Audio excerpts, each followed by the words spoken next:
É curioso como certas histórias começam com algo tão simples quanto um som, um ruído, uma impressão, um sussurro.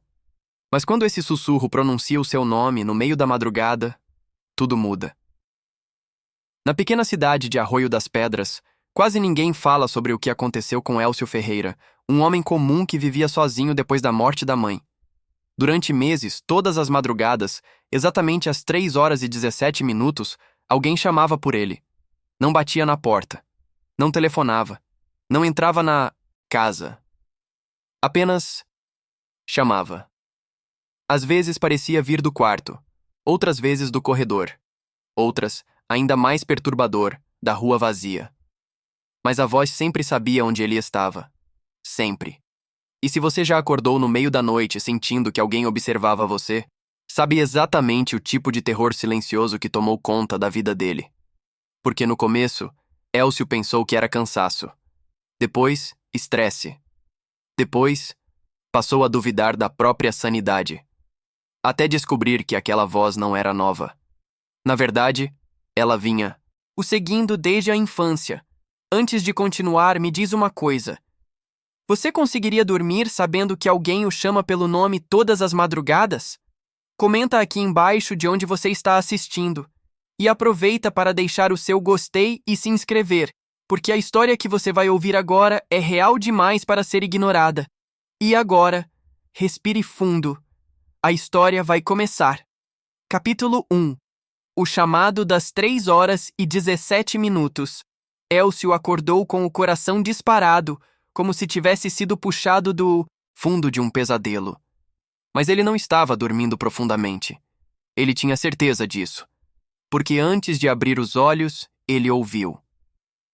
Elcio. A voz era baixa, arrastada, quase familiar. Não era de homem nem de mulher.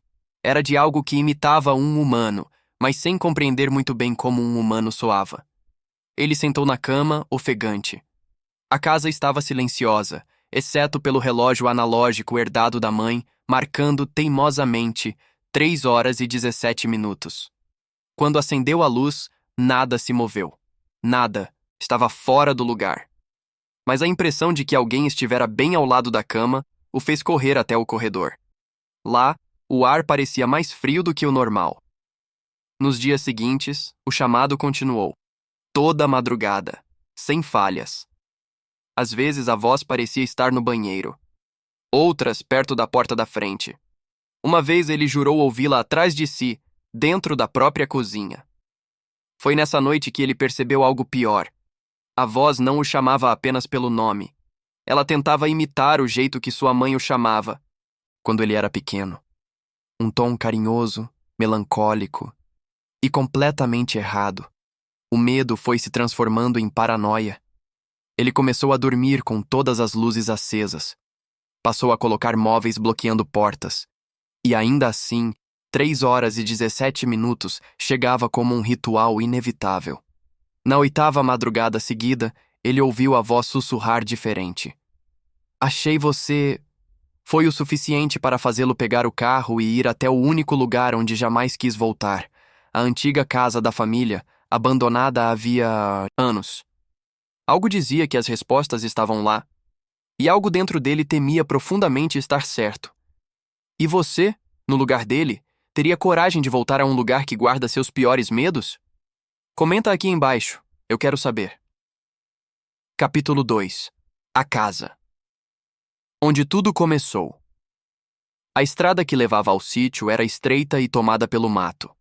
A lua parecia seguir o carro como um olho pálido, observando.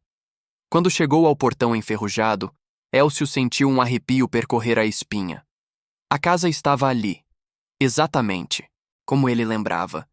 E isso era o primeiro problema. Porque aquela casa já deveria ter cedido ao tempo. Mas ela parecia intacta, preservada, quase à espera. A varanda de madeira rangeu sob seus passos. O cheiro de umidade e poeira o envolveu como um abraço sufocante. Ele acendeu a lanterna. Quadros antigos ainda estavam nas paredes, todos tortos, como se alguém tivesse passado horas tentando girá-los para o ângulo perfeito. O sofá estava no mesmo lugar. A mesa ainda tinha marcas de copos. Mas o que o deixou sem ar foi o corredor que levava ao quarto onde ele dormia quando criança.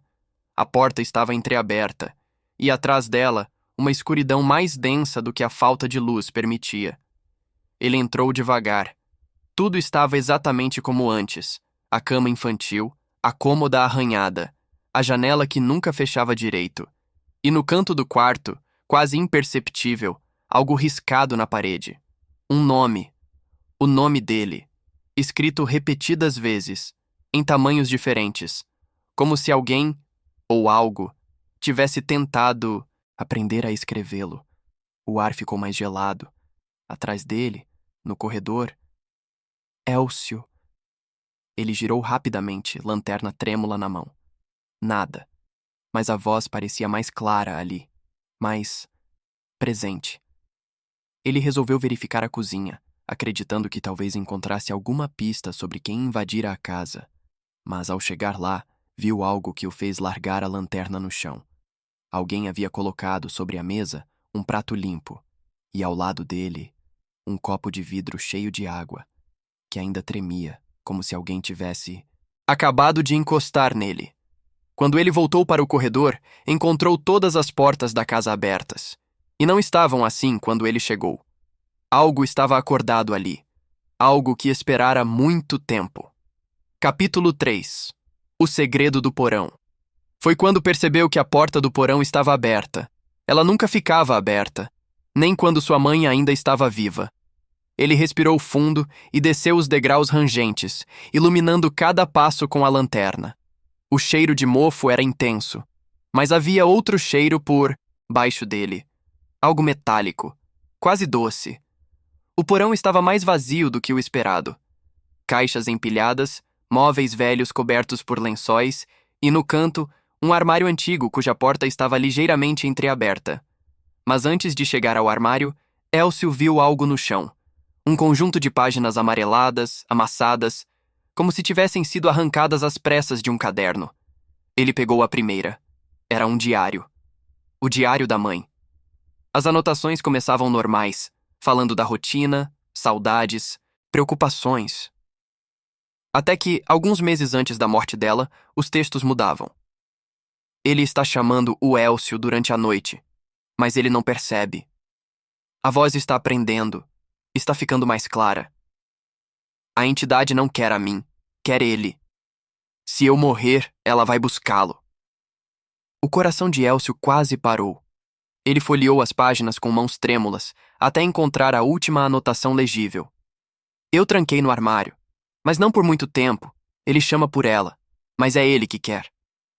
No exato instante em que terminou de ler, a porta do armário se abriu devagar, por conta própria. A lanterna vacilou. De dentro, um sussurro. Elélcio. Mas não era seu nome. Era uma tentativa distorcida, uma imitação grotesca. Algo moveu-se lá dentro. Algo pequeno, mais rápido. Como se estivesse aprendendo a caminhar, ou a rastejar. Nessa hora me diz, se você estivesse no lugar dele, abriria o armário, ou fugiria. Comenta aqui embaixo. E se ainda não se inscreveu no canal, aproveite para não perder as próximas histórias assustadoras como essa. Capítulo 4. Quando a verdade se revela. Ele deu 2 passos para trás, mas o armário se abriu por completo, como se algo o empurrasse de dentro. A lanterna iluminou parcialmente o interior, e lá estava, um boneco sem rosto. Não um brinquedo. Era feito de pano velho, com costuras irregulares e corpo alongado.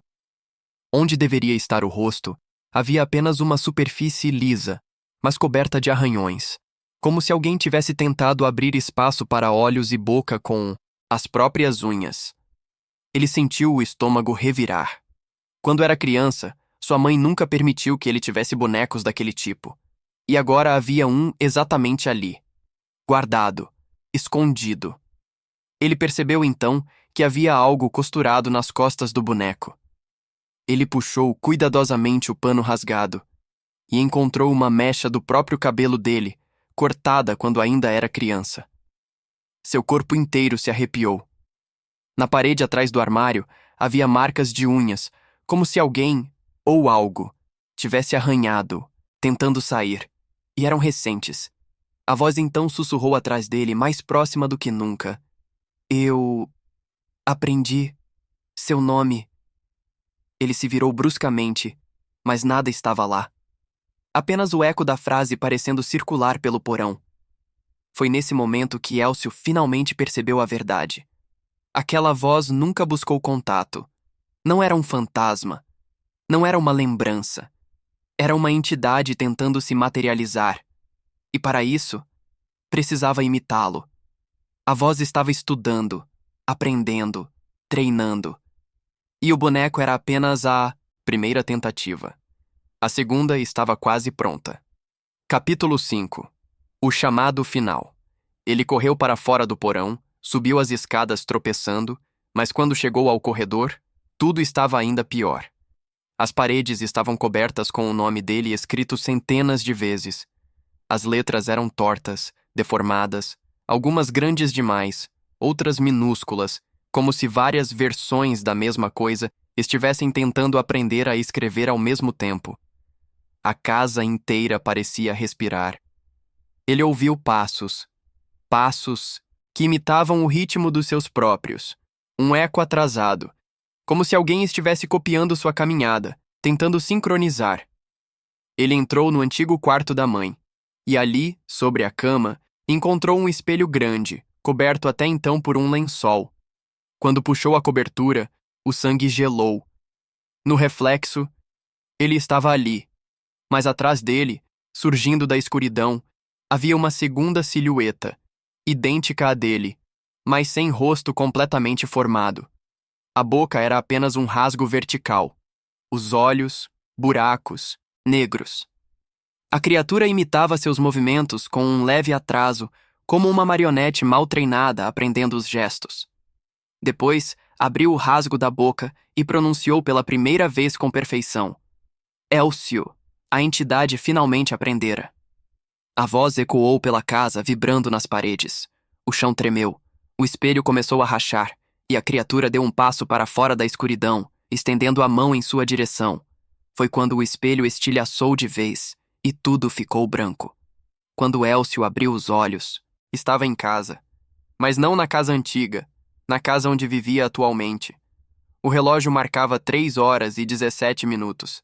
Sentado na ponta da cama, completamente imóvel, havia ele mesmo. Uma cópia perfeita, com os mesmos detalhes, mesma postura, mesma respiração. A única diferença era o olhar, vazio, profundo, faminto. O outro Elcio sorriu, embora seu rosto parecesse não ter sido feito para isso. Você abriu a porta para mim, disse a cópia. Eu precisava aprender, precisava de você. Agora posso ficar. E você pode descansar. Foi então que percebeu. A voz nunca tinha vindo de fora. Nunca chamava da rua, da cozinha, do corredor. Ela sempre vinha de dentro dele. Das memórias, dos medos, das brechas deixadas pela mente desde a infância. A entidade não queria apenas imitá-lo, queria substituí-lo. E fez isso. Nos dias seguintes, a cidade notou que Elcio estava diferente, mas ninguém soube dizer exatamente por quê. Mais calmo, mais sorridente, mais vazio. E à madrugada, quando o novo Elcio dormia tranquilamente, a entidade finalmente usava a voz que aprendeu tão bem. Chamava por alguém novo. Chamava pelo seu nome.